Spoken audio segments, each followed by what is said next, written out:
శివుడి చేతిలో ఉన్న త్రిశూలాన్ని చూసారా? ఆ త్రిశూలం ఎక్కడిదో తెలుసా? విష్ణుపురాణం ప్రకారం సూర్యుడు విశ్వకర్మ కుమార్తె సంజనాదేవిని పెళ్లి చేసుకున్నాడు. కాని సూర్యుడి తీవ్రమైన హీట్ని సంజన తట్టుకోలేకపోయింది.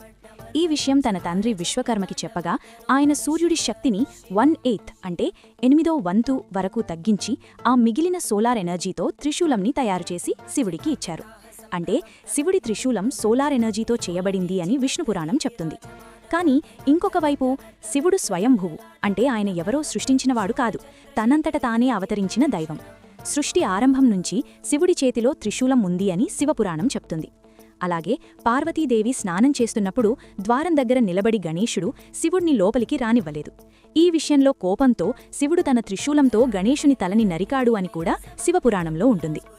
ఏది ఏమైనా త్రిశూలం కేవలం ఒక ఆయుధం మాత్రమే కాదు, దీనికి చాలా గొప్ప అర్థాలున్నాయి.